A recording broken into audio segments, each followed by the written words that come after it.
tikalele mwana, tikalele mwana, Jerusalemu. Tikalele mwana, tikalele mwana, ku Jerusalemu. Tikalele mwana, tikalele mwana, ku Malawi.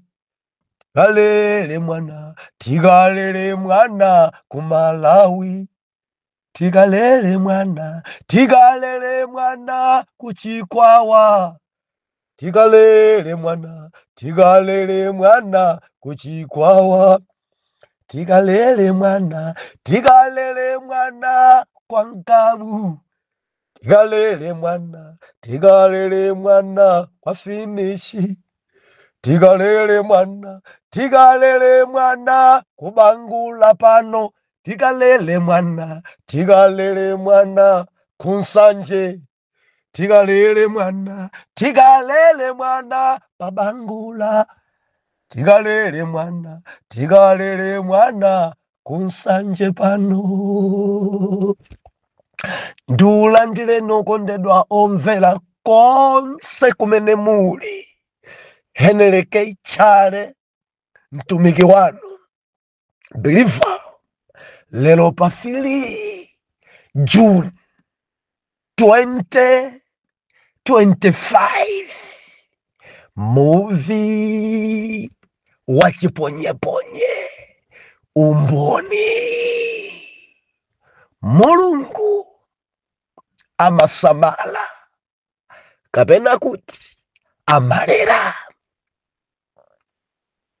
Tikuwerenga Exodus chapter number 2, verse number 1. Mawu apamwamba kubadwa kwa Moses. Verse number 1. Ndipo anamuka munthu wa banja la Levi,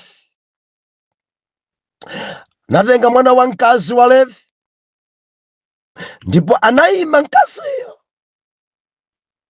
naona mwana wa mamuna, mene anamuona kuti ali wokoma, anambisa miyezi 3. Koma pamene sanathe kumbisanso, anamtengera kabokosi kagumbwa, napakapo phula, napakapo nkhunda ndi phula, nayikamo mwenayo, nakayika pakati pa mabango mbali mwa nyanja. Tipemphere. Atate, mu dzina la Yesu, ndinu Mulungu wosamala. Iniyo ndi Mulungu wosamala. Iniyo ndi Mulungu wolera. Ulemerero upite kwa inu, maramando apite kwa inu. Mutilimbikitsenso lero mu umboni umenewu. Tilimbikitseni Jehova. Zikomo. Lankhulani, dzodzolani, ndipo tidzamva m'dzina la Yesu. Amen. Believer, dzulo tinali pano, ndipo tinatsindika kunena kuti Mulungu sachedwa endi safulumira. Amalemekeza nthawi. Nyengo zina tikamakhala timatha kuona ngati Mulungu atifulatira kapena kuti atitaya. Koma ameneyi samachedwayi. Ndefe tinaona dzulo Hana komanso Ani, amene anakhala pabanja pa nthawi yayitali opanda mwana. Kunyozeka nkumanyozedwa, maina achilendo nkumapasidwa. Koma Mulungu itakwana nthawi, Hana adakhala woyembekezera kudzabala Samueli. Ane adakhala woyembekezera kudzabala Henry. Biliva zotheka Mulungu wa Ane ndi Mulungu amene mumpembedza. Mulungu amene adachosa chamanyazi pa Ane akhozanso chosa chamanyazi pa moyo wako. Zilibe kanthu kamaina kupasani orani, kaunena kuti ndinu mimba mbulu, kanena kuti inu ngosabala, kanena kuti inu yongogwa mpapaya, kanena kuti inu ndi gojo. Koma Jehova adzachosa chamanyazi chimenechi. Ndalireni ndeti matsindika kuti amachedwa Samueli, amachedwa mtumiki wanu, amachedwa dzene zimachedwa dzene. Haleluya. Lero tunena kuti Mulungu amene yamasamala, kapena kuti amalera. Tupembedze Mulungu amene amasamala, amalera. Biliva tsiku lija ndi lero Mulungu anatikomera mtima nkutilola kuti tikhozopezeka ku dziko kuno pa 3 June. Nabadwa lero birthday cha ndi lero. Ndimati nkumemeni, thandizeni kusangalala ndili nchimwemwe chochuluka. According ndi size ine ndekuti ma Christmas wa tarafunanso angapo. Mulungu uyuyu amalera uyu. Mulungu amene timpembedza mwana Mulungu uyuyu ngolera kapena kuti ngosamala uyu. Tinenetse pano akadapanda Mulungu ikutanga gawo sinkadapezeka. Chifukwa yabuyi amba kuti khalira kuyambira mmimba mukhoza kuona miyezi 12 uli mmimba. Ndekuti yabu sankafuna kuti tipezeka ku dziko kuno, sankafuna. Koma Mulungu ameneyi ni Mulungu osamala, Mulungu amene amalera. Mwana Mulungu zinabadwa ku dziko kuno tinabadwa, koma sitinaduse mupweka.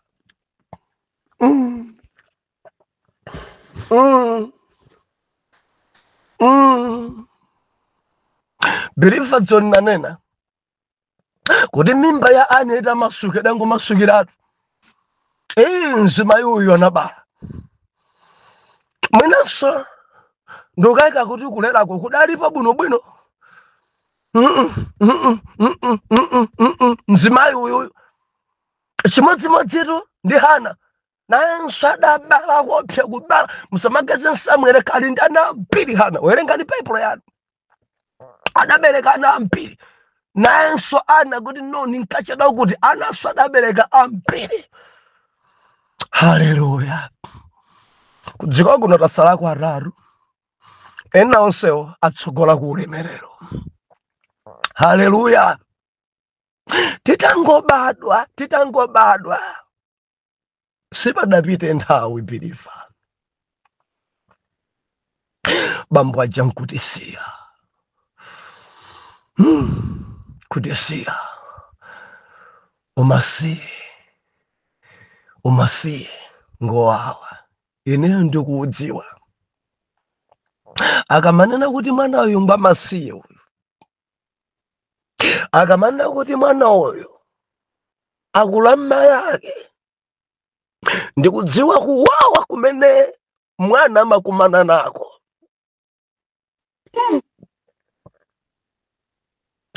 Mwana Mulungu kudziko kuno ndiyamika Ambuye kuti Bible lina kuti Mulungu ndiye tate wa ana masiye. ndimafuna ndikulimbikitseni ena amene muli nokha mayi bambo adamwalira. Mulungu ndi tate wa ana amasiye, amalera amasamala. Pasachita werengayi ndi mtumiki uyuyu, mtumiki aubadwa mtumiki amene adzawombola Israeli. Sanaduse mophweka Mozesi, sanaduse mophweka Mozesi. Anabadwa nthawi yovuta, anabadwa nthawi kumene ku dziko malamulo atasintha ku Egypt. Anabadwa pamene dziko italengeza, ma TV alengeza, ma wireless alengeza. Musalole Aheberi kuti mwana wa mamuna akabadwa khale mmoyo mpaka na kuchipatala anamwino adauzidwa nomo asaloledwe mwana wa mamuna kukhala mmoyo. Dzikuoneka ngati alendwa kuchuluka mdziko kuno. Mawa mtsogolo muno awawa adzatiposa mphamvu, adzatilanda dziko. Chimene tindi achite mwana aliyense akangobadwa wa mamuna aphedwe. Adauzidwa anamwino choncho, adalangisidwa choncho ndi boma. Boma idalengeza kuti muphe mwana mamuna wina aliyense wa mpumba ya Chiyuda. Ndi alendo ku dziko kuno. Dzikuoneka ngati akuchuluka, dzikuoneka ngati adzatilanda dziko, dzikuoneka ngati adzatiposa mphamvu, dzikuoneka ngati amawa tidzaluza dziko lathu. Nkuti malamulo alafuta kwambiri pamene mtumikiyo akubadwa. Baibulo ikunena kuti atabereka mzimayi uyu, mayi wake wa Moses adambisa mwanayi nyumba, adambisa mwanayi nyumba. Baibulo ikunena kuti pakana miyezi 3 ali kumuyamwitsira nyumba, kakundyesa nyumba, chilichonse nyumba, kankachita kumvindikira, kankachita kutani, koma adamtetezera.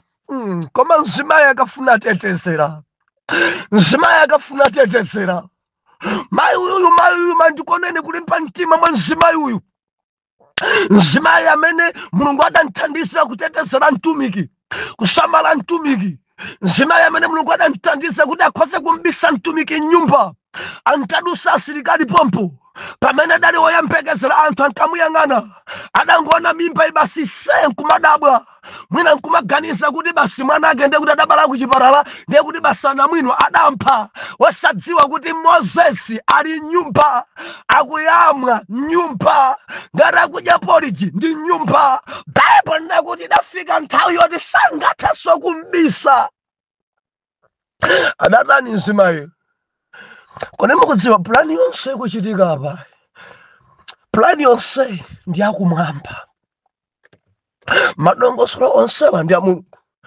Kumpasa nzeru mzimayi, pasa nzeru, panga izi ati mpakana ataona kuti kubisana pasi kuthekanso chimwana chichikukula. Believer, mtumiki amakula msanga. Kuchangana chithupi chikhamakama chimwana cha thansi chobadira ntchito ku dziko. Ndi malemba anena kuti adalephera kunsunganso nyumba, kumvindikira nyumba. Adasoka kabokosi, adapanga kabokosi ndi kukamara bwinobwino ndi phula kuti kasalowe madzi, nkukavindikira. Nkurenga mtumiki Moses nkumuyika mbasiketimo, ndikurenga basiketi nkuyika pa nyanja. Mtumiki ali momo, mtumiki ali momo atavindikiridwa. Kamphepo kakulowa mwamba mweni kuti adzithapuma. Believer, ukhoza kundivomereza moyo wa Moses udali mdzanja la Mulungu, nkabokosi komara kaphula kuti madzi asalowe mtumiki ali mkatimo. Ndiye kuti mpweya wace Jehova amasamala. Mpweya wopuma mwanayi, mpweya ndi Jehova.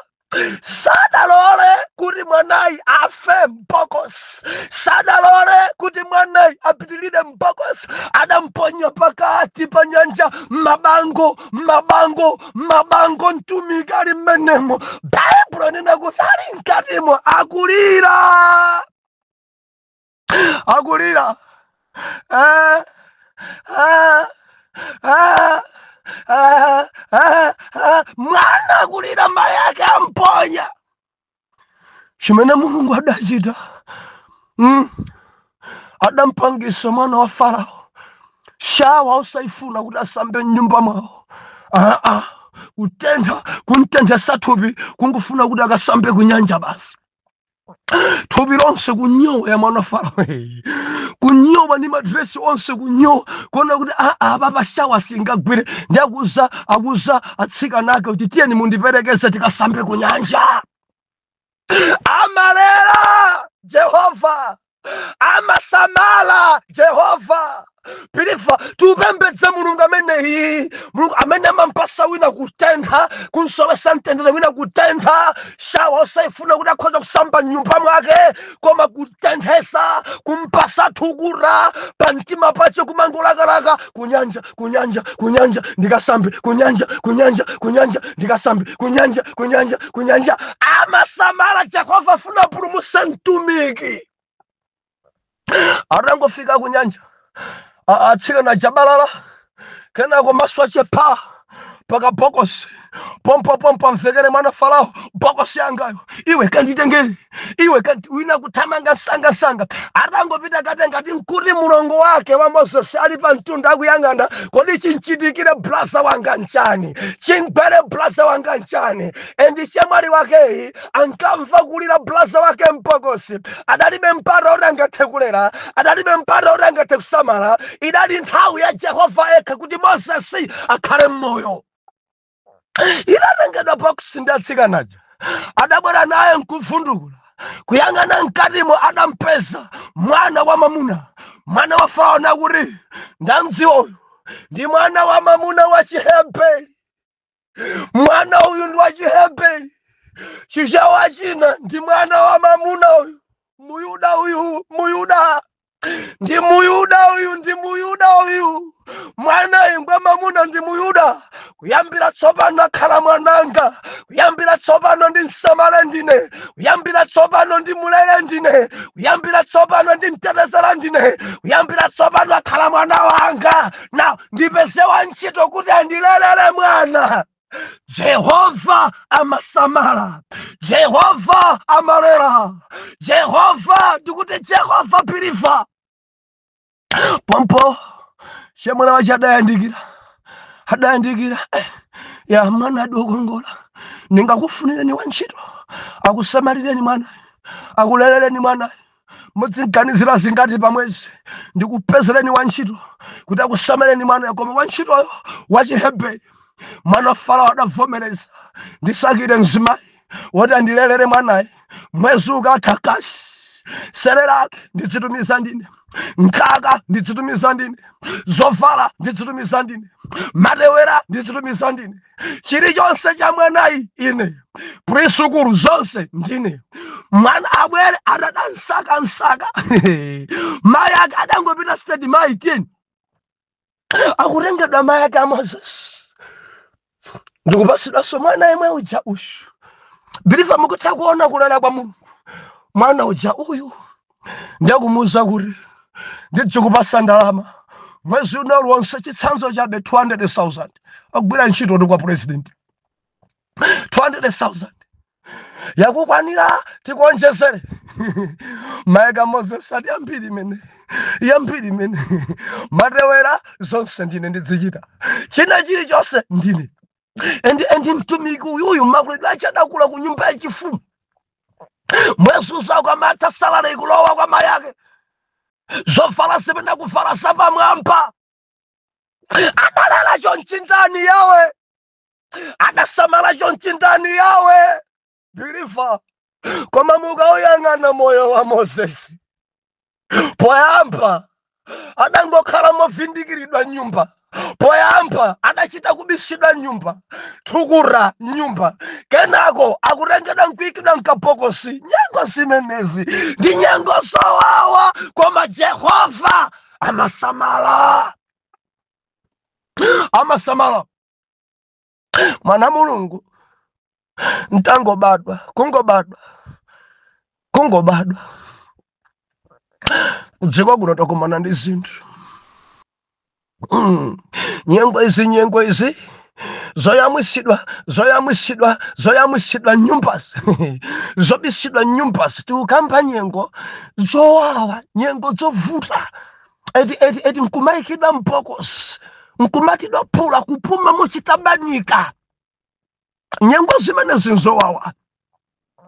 Mwana Mulungu madaraja adamwalira apita adamwalira madaraja, moyo udafika pena pake, pena ugona usadya, zovala kuvuta, takula moyo umenewo kufikira na kuti ine ngati wamkuluko ang'ono angaja ngati ana ang'ono ndinali ndi udindo biliva ndili mwana ndinali ndi udindo okhoza kudyesa mayi komanso adzing'ono angawa.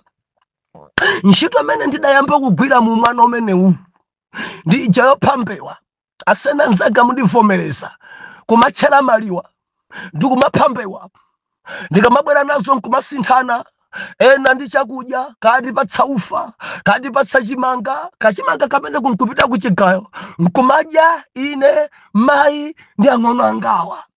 Moyo uja nkumapitilira mpakana biliva nkhuni nimadula kudula nkhuni kuchoka mudzi mwa finish.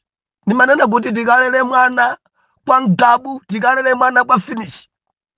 Mwana Mulungu dera imene ndabadwira ine nkwasaopa, dera mudzi mwa Amaliwati. Yes, amene muli gawo limene Amaliwati, koma kukulira ndakulira mudzi mwa finish, malire ni Mozambiki mbaundale, ndekuti Mozambiki just 5 kilometers ndekuti talowa Mozambiki. Ndetakulira kumeneko mudzi mwa finish, ndine mwana wakumeneko. Ne chimene tinkachita ndikulowa ntchire, ndikudula nkhuni, ndikupita kagulisa mu msika wa Makande kwa Ngabu. Zimachitika daily. Ukangobwera nthawi yabwino pomwepo ulowe ntchire, pena pamayi awawa amathandizira ane, naye ane ine ndikupita ku Makande ndi nkhuni pamutu, iye akulowa ntchire. Ndekuti tikamabwera nkupeza zina adula kale, kenako zikachepa tilowe tikawaze, tibwerese, tipite tikagulise.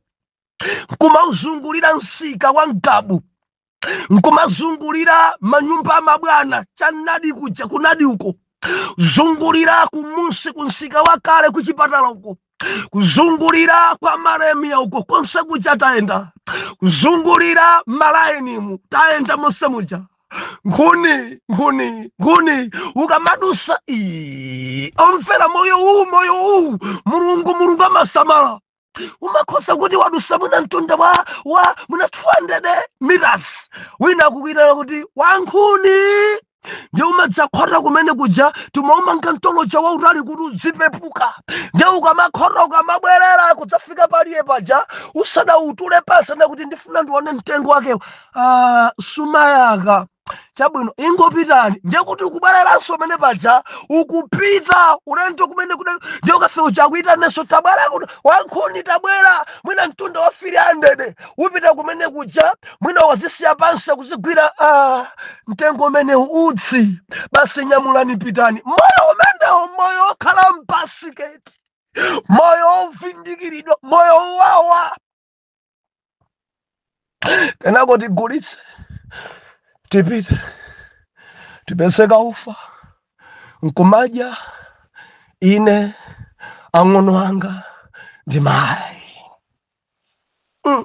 Moyo huu mwana Mulungu china timadula udzu nkumagulisira amwenyi kwa Ngabu kuli amwenyi amene amaweta ng'ombe.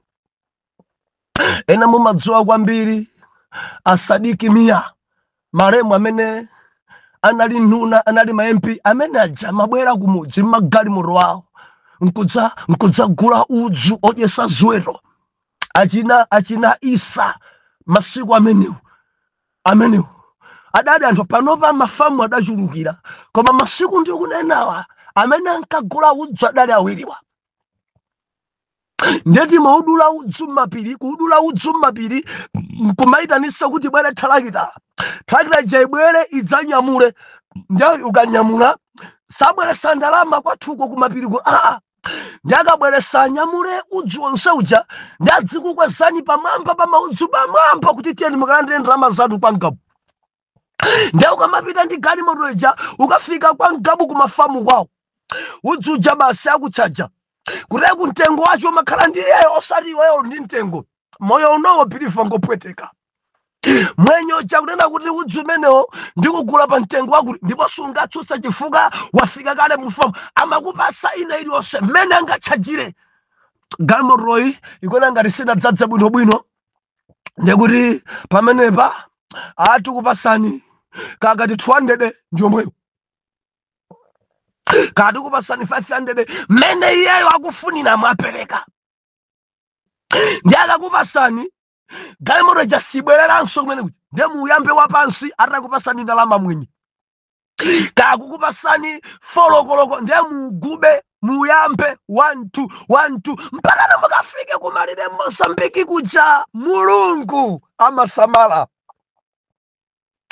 Ana Mulungu chifukwa cha moyo umenewu okulukutika, moyo umenewu ovutika, zambiri zidasokonekera kusokonekera.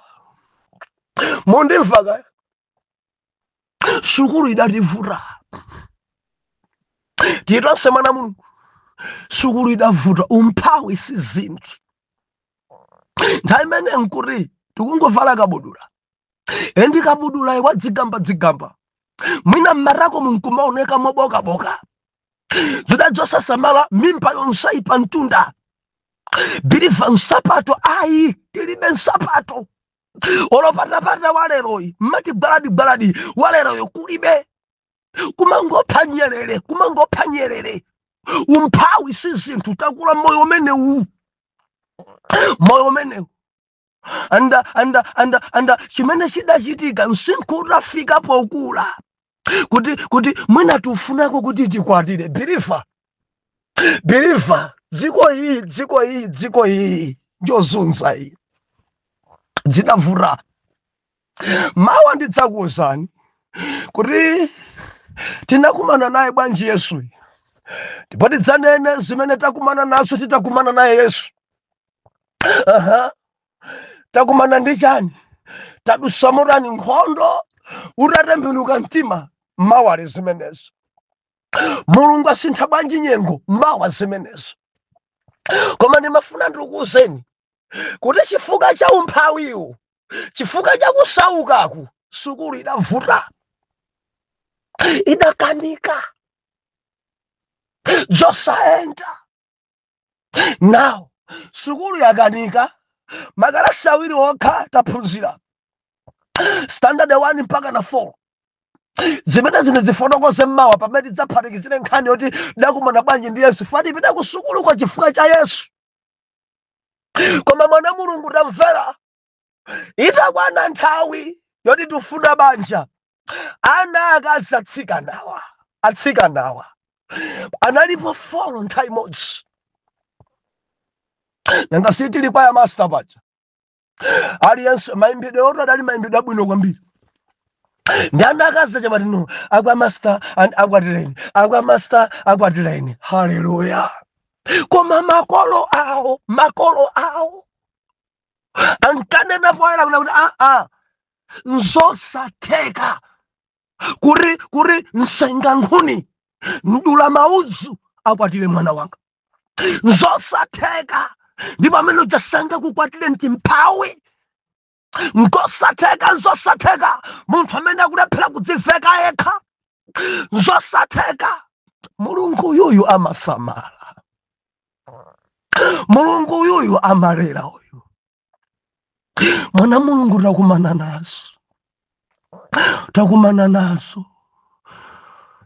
nazo. Mwana wina adandikakamira.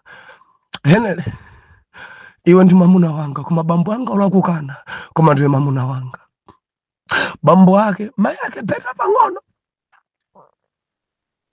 Haleluya. Ndiye bambo ake adanena kuti iwayo sizingatheke ndipo ndikugwaza ndikudula mchikwanje ukangoyelekeza ndi henele wakoyo ndikukuphera. Ndiye napotilangiza datilangiza kuti mkazi ameneyu untenge umuwine, ndiye kuti ukhale naye malo amodzi, ukangompasa mimba achita ngati akunyanyalira, pamenepo ndiye kuti untenga.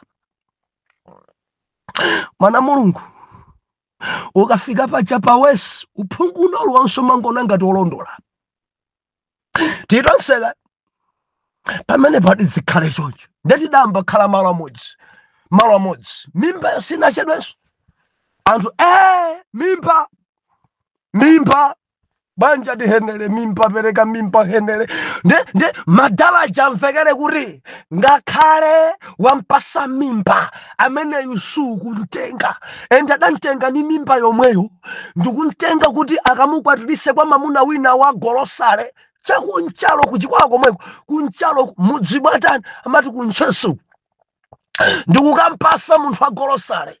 Koma makolo ena mawa zimene zine zazifotokoza makolo ena ndikukansiya mwana pa mitala chifukwa chakuti ali ndi golosale osati sitolotu yayi kagolosale kamidzi kaja kogulisa mabisketi mbali ina ikatilumu mbali ina basi timabyutekesi sopo tima vinolia lavenda timasopo tathuta kale timeneti mukwadziwa mavinolia endi vinolia lavenda vinolia malekizona kale timasopota lero ti kunalibe masiku amene nde adakopeka mkulu uyuyu basi uyuyu mbakatilumu basi ndikumpasa edi osati adamfunsira kuchita kumuzona kuti uyuyu akhala mkazi wako endi chimamunanso cha golosalechi chidakatengadi mkazi wa mimba kale chifukwa ndachita kupasidwa endi mwana amene adakhala pa banja pa kwa 2 weeks adathawako. Atangochoka ameneyo kuti apita ku banja ndi pamene ndidomva moyo kuwawa kuti basi ndikuti chifukwa cha umphawiyo banja sidzathekanso.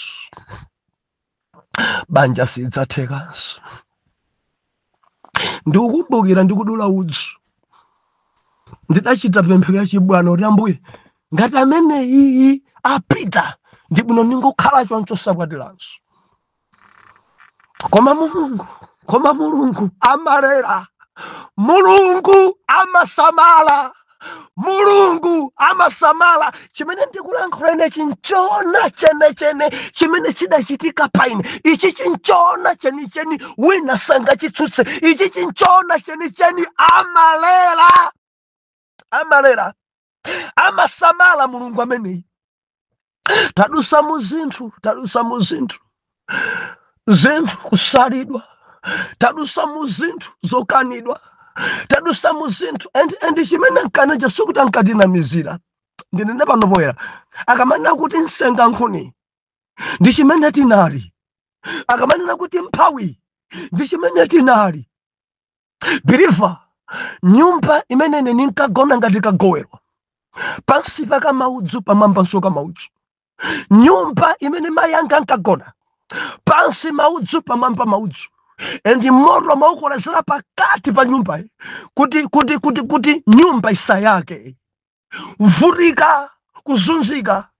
Chofunda palibe tafunda ife matumbaja amene ankaika thonje timati dzimapero dziguduli nkumafunda mmene muja choyabwa chimayabwa kwambiri mmene muja mabedi ake aja kale pansi paja pali mphutsi bilifa kale kudali mphutsi manyumba pansipa ndeti machita kutema timitengo nkumapanga bedi nkutenga mtengo nditu uko kukumba mbali mtengo chokhala ndi chani mokolowekera asena mati mphanda ndikumayika mene kuchanga titalimba nditu basi kutenga khangala ya mabango kuluka nkuika pamwamba paja pamwambapo nkumayikapo chani mphasa kapena mkeka ndikumagona pamwamba paja kupewa kuti mphutsi zisatije bilifa tukambasa mphutsi zadya thupi ya mtumiki wanu, kudzuka kunsana konseku,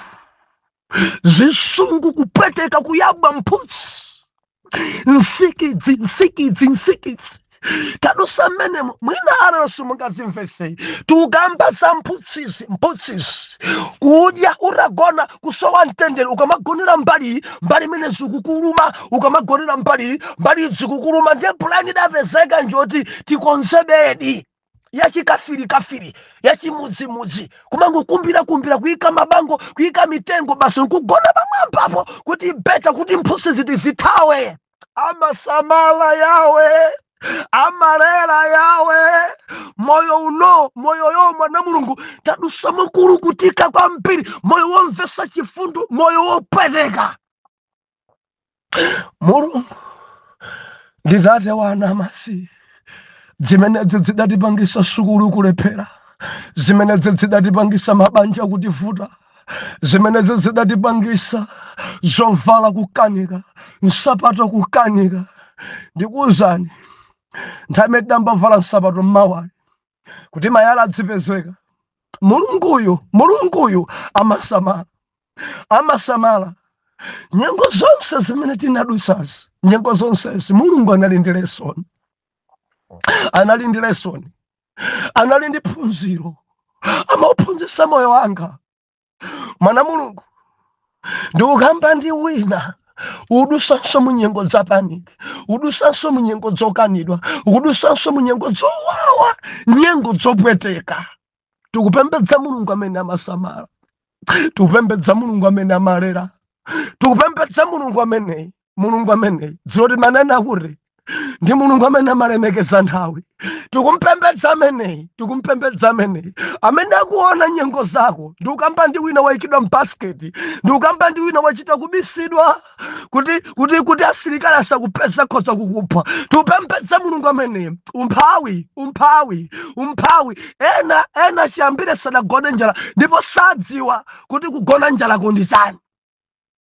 Nthawi yapano mawa mundilondole ndidzakuwuzani ndagwirako ntchito kumaini godi kukumba miyala. Mawa ndidzafotokozanso zina zimene lero ndikadakonda kuzinena nthawi sili mbali yathu. Amasamala Atate mu dzina la Yesu. Mulungu olera mudalera Moses, mudaleranso ine, mumulerenso mwana wanuyo. Ziko mambuye mwalola kuti tibadwe kudziko kuno. Ziko mafanya tsiku iyi thandizeni kuyambira mama mpaka na madzulo. Inu mutsogole m'dzina la Yesu era mtima tiyankhe kuti amen and amen.